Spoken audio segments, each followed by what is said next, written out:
भारत से ऐसी दुश्मनी कि अब देश के बच्चे की भी जान की कोई कीमत नहीं है। ये हम इसलिए कह रहे हैं क्योंकि मालदीव और भारत के विवाद के चलते मालदीव के 14 साल के गंभीर रूप से बीमार बच्चे की मौत हो गई। रिपोर्ट्स के मुताबिक उसकी जान बचाने के लिए उसे तत्काल एयरलिफ्ट करके अस्पताल ले जाना था, लेकिन प्रेसिडेंट मोहम्मद मोइजू ने भारत डॉर्नियर एयरक्राफ्ट के इस्तेमाल की अनुमति नहीं दी, जिसके चलते समय रहते बच्चे को बचाया नहीं जा सका। ये बच्चा ब्रेन ट्यूमर और स्ट्रोक से जूझ रहा था। उसके परिवार ने बच्चे को मालदीव की राजधानी माले एयरलिफ्ट करने के लिए एयर एम्बुलेंस की मांग की थी, जिसके लिए उन्होंने बुधवार यानी 17 जनवरी की रात से ही एयरलिफ्ट की रिक्वेस्ट करनी शुरू कर दी थी। लेकिन गुरुवार यानी 18 जनवरी सुबह तक परिवार की मांग को लेकर किसी तरह का जवाब नहीं आया। गुरुवार सुबह जब देश के एविएशन डिपार्टमेंट ने जवाब दिया, तब तक 16 घंटे बीत चुके थे।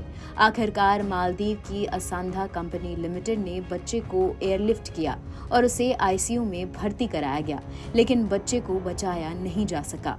बच्चे के पिता ने कहा, हमने आइलैंड एविएशन को कॉल करके तुरंत मदद मांगी थी, लेकिन उन्होंने हमें जवाब नहीं दिया।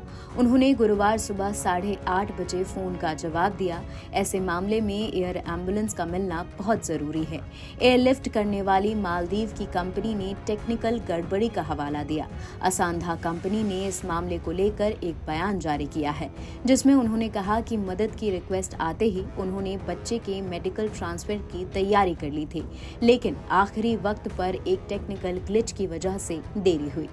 जान लीजिए भारत और मालदीव के विवाद की वजह क्या है। पीएम मोदी ने 4 जनवरी को अपने लक्षद्वीप दौरे का एक वीडियो शेयर किया था। इसमें लक्षद्वीप खूबसूरती के लिहाज से मालदीव को टक्कर देता नजर आया। सोशल मीडिया पर लोग कहने लगे, लाखों रुपए खर्च करके मालदीव जाने से बेहतर है कि लक्षद्वीप जाएं। इससे नाराज होकर मालदीव के मंत्री यानी मरियम शियोना, डिप्टी मिनिस्टर अब्दुल्ला महजूम और मालशा शरीफ ने सोशल मीडिया पर पोस्ट में पीएम मोदी के लिए आपत्तिजनक शब्दों का इस्तेमाल किया।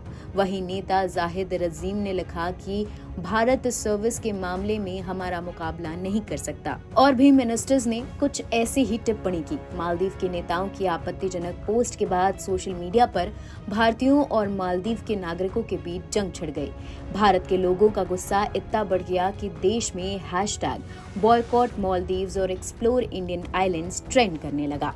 NBT ऑनलाइन की रिपोर्ट।